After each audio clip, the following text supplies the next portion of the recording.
የንጉስ ጦና ሐውልት የወላይታ ህዝብ ማንነት ነጻነትና ክብር ማሳያ ቋሚ ቅርስ ነው ሲሉ የደቡብ ኢትዮጵያ ክልል የብልጽግና ፓርቲ ቅርንጫፍ ጽህፈት ቤት ኃላፊው አቶ ገብረ መስቀል ጫላ ገለጹ።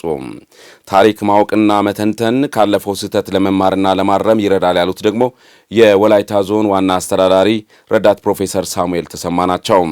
የንጉስ ጦና የአንድነት የዓላማ ጽናትና የጀግንነት ተምሳሌትነት የአሁኑ ትውልድ ለሀገር ግንባታ በጋራ እንዲቆም የሚያስተምር መሆኑን የወላይታ ሶዶ ከተማ ከንቲባ ወይዘሮ ታገኝ ኃይለ ማርያም ተናግረዋል። መስከረም ጌታቸው ተጨማሪውን አሰናድታለች። ንጉስ ካወጦና ጋጋ ከ1858 እስከ 1887 ዓ.ም ድረስ ወላይታን ያስተዳደሩ የመጨረሻው ንጉስ መሆናቸው ይታወቃል። በንግስና ዘመናቸው የወላይታን አንድነትና ክብር ለማስጠበቅ ያደረጉት ትግል ዘመናዊ የጦር መሳሪያን የታጠቁ ወራሪዎችን በተፈጥሯዊ የጦር ስልት ድል የነሱ ትውልድ የሚያከብራቸው ጀግና መሪ ነበሩ። ለእኚህ ታላቅ ንጉስ በወላይታ ሶዶ ከተማ የመታሰቢያ ሐውልት የተሰራ ሲሆን በዛሬው ዕለትም በደማቅ ሁኔታ ተመርቋል። በዚህም ስነ ስርዓት ላይ የተገኙት የደቡብ ኢትዮጵያ ክልል የመንግስት ዋና ተጠሪ አቶ ገብረ መስቀል ጫላ ለሀገራቸውና ለህዝባቸው መልካም የሰሩ ነገስታት ሆኑ መሪዎች በየትኛውም ዘመን ይወሳሉ ብለዋል። ለሀገራቸውና ለህዝባቸው በክፉ ዘመን ተስፋ ከለላና መከታ የነበሩ ብሔራዊ ክብርና ሉዓላዊነት እና የግዛት አንድነት በመጠበቅ እና ከጥቃት በመከላከል ረገድ ስኬታማ ወታደራዊ መሪነት ሚና የተጫወቱ እና ፈርጀ ብዙ ህዝባዊ ሀገራዊ ፋይዳ ያላቸውን ማህበራዊ ኢኮኖሚያዊና ፖለቲካዊ ማሻሻያዎችን ያመነጩና ስራ ላይ ያዋሉ ትውልድ ተሻጋሪ ሌጋሲ ትተው ያለፉ ነገስታት ወይም የሀገር መሪዎች ይወሳሉ። በታሪክ፣ በዜማ፣ በዘፈን፣ በግጥም ይከበራሉ፣ ይወደሳሉ። አልፎ ተርፎም እንደዚህ ሐውልት ይቆምላቸዋል። አቶ ገብረ መስቀል አክለው ይህ ሐውልት የወላይታ ህዝብ ማንነት፣ ነጻነት፣ ክብርና የዓላማ ጽናት ማሳያ ቋሚ ቅርስ መሆኑንም አንስተዋል። ይህ ሐውልት የወላይታ ህዝብ ማንነት፣ ብሔራዊ ነጻነት፣ አንድነት፣ ክብርና ጀግንነት እና የዓላማ ጽናት ታሪክ መታሰቢያ ቋሚ ሐውልት ነው። ቅርስ ያለው ታሪክ አለው ነው።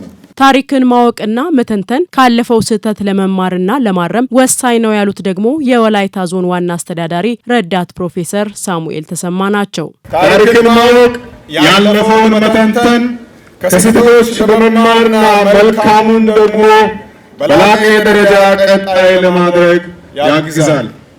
ባህል፣ ታሪክና ቋንቋ አኩሪ የማንነት መገለጫ በመሆኑ ቀጣይነትን እንዲረጋገጥ ቀደምት አባቶቻችንና እናቶቻችን ቆሞ ይዱጥ ጠማት ቆሞ ይዱጥ በሚል ብልህ ትውልድ ያነጹ እንደነበረ ይታወሳል።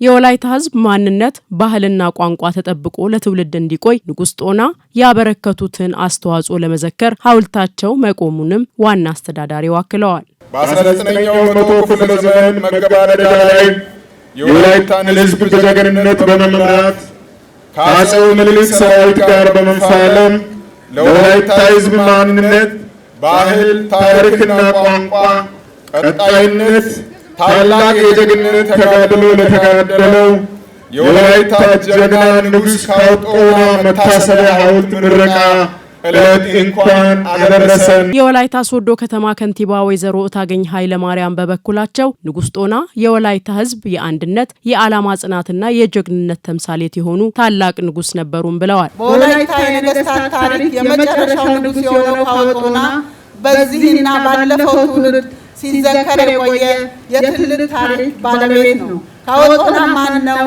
ምንስ ሰራ? የሚለው ጥያቄ ለቀጣይ ትውልድ በቅብብሎሽ ማስተላለፍ ይቻል ዘንድ የዚህ ሐውልት መሰራት ያለው ፋይዳ እጅግ ትልቅ ነው። ካወጦና ጋጋ ጎቤ የወላይታ ህዝብ የአንድነት የዓላማ ጽናትና የጀግንነት ምልክት ተደርገው የሚወሰዱ ሕያው ተምሳሌት ናቸው። ከንቲባዋ ጨምረው የአሁኑ ትውልድ የአባቶችን የጀግንነትና የዓላማ ጽናት ፈለግ በመከተል ለሀገር ልማትና ግንባታ በጋራ ለመቆም ትምህርት የሚወስድበት መሆኑንም ተናግረዋል። የዛሬው ትውልድ ከዚህ መማር ያለበት በአንድነት እንደ አባቶቹ እጅ ለእጅ ተያይዞ ለሀገር ልማት፣ አንድነት፣ ሰላምና ብልጽግና መስራት እንዳለበትና ኢትዮጵያዊነትን ከፍ ማድረግ እንዳለበት ትልቅ ትምህርት የምንወስድበት ነው።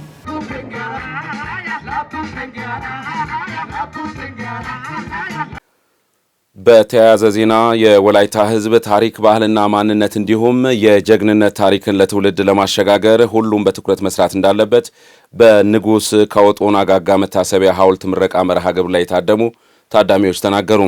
የወላይታን አንድነት በማስጠበቅና በተለያዩ ጊዜያት የመጡ ወራሪዎችን በድል በመመከት የጀግንነት ታሪክን ያስመዘገቡ የወላይታ የመጨረሻው ንጉስ ካወጦና ጋጋ የመታሰቢያ ሐውልት ለምረቃ በመብቃቱ መደሰታቸውን ተናግረዋል። ታዳሚዎቹም ለትዕግስት ክፍሌ ዘገባ አቤኔዘር አበራ።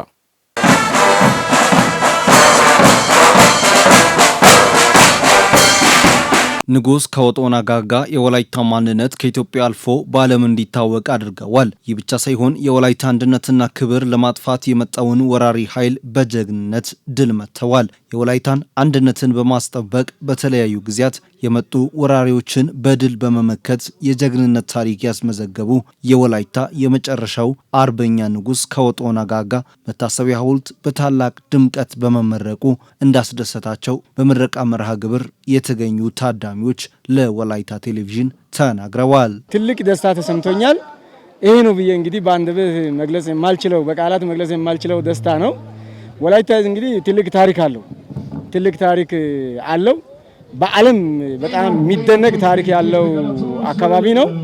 ምክንያቱም ከአሜሪካ ፍሎሪዳ ዩኒቨርሲቲ የመጣው እነ ፕሮፌሰር ስቲቨን ከኢጣሊያ የመጡ ፕሮፌሰሮች ጥናትና ምርምር ሰርተው አውሮፓ ላይ ሰው መኖር ከመጀመሩ በፊት ከዛሬ 70 ሺህ ዓመት አካባቢ ወላይታ ላይ ሰው ይኖር እንደነበረ በረዶ ዘመን በሚባለው ዘመን ሁሉ ወላይታ ላይ ሰው ይኖር እንደነበረ ታሪክ ይናገራል። ወላይታ እንግዲህ ከዚህ ከካወጦና ጋር 52 ንጉሶች ናቸው ወላይታን የመሩት።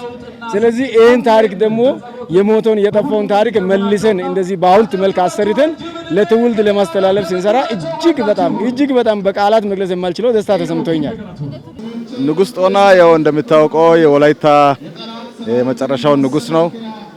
በወላይታ ታሪክ ውስጥ ትልቅ ስፍራ ያለው መሪ ነው።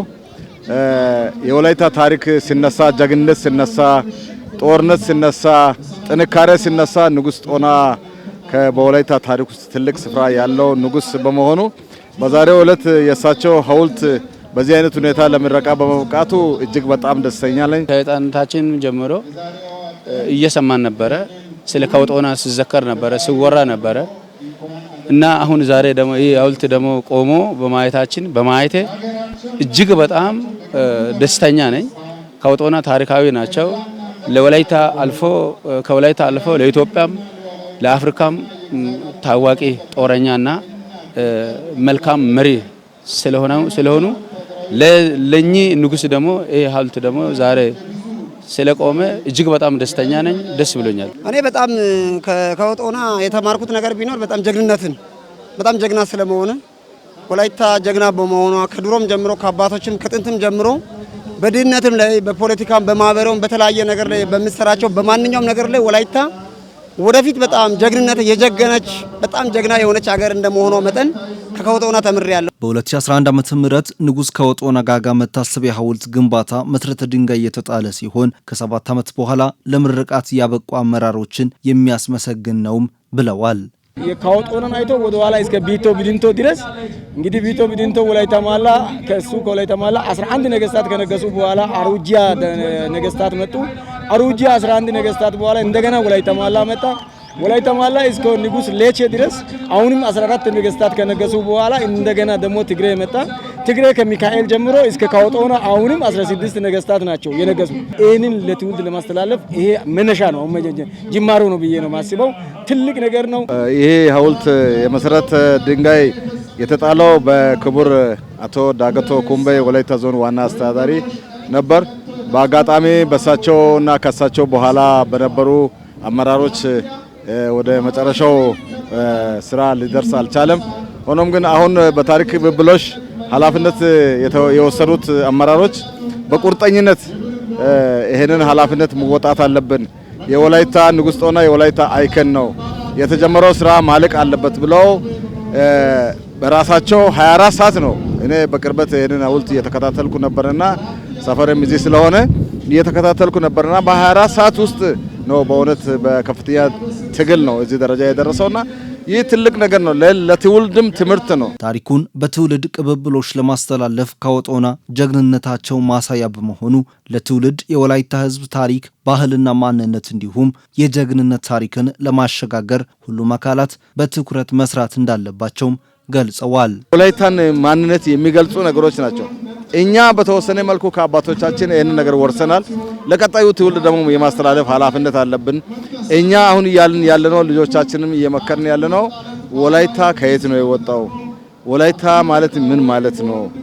የወላይታ ነገስታት ታሪካዊ አመጣጣቸው ከማን ወደ ማን ቅብብሎች ተደርጓል? የወላይታ ድንበር ደግሞ እስከ የት ነበር? የሚሉትን ነገሮች ባህላዊ እሴቶቻችን ደግሞ አለባበሳችን፣ አመጋገባችን ምን ይመስላል? የፈረስ ጉግሳችን ምን ይመስላል? ዘመን የመለወጫውን በዓል አከባበራችን ምን ይመስላል? የሚሉትን ለቀጣዩ ትውልድ የማስተላለፍ ሁሉም ሰው ኃላፊነት አለበት። አሁን ያሉ ትውልዶች ደግሞ ቢቻል የከወጦና ጀግንነትን ብቻ ዝም ብሎ ከማውራትን በዘለለ ራሳቸውም ጀግናው ነው እንደሱ በተለያየ ነገር ላይ በኑሮ ላይ በድህነት ላይ በተለያየ በልማት ላይ በሁሉም ነገር ሰርቶ ይህንን ጀግንነቱን ማስቀጠል መቻል አለባቸው ባይነኝ ነኝ። ለሐውልቱ ስራ የድርሻቸውን ለተወጡ አካላትም ምስጋናም አቅርበዋል።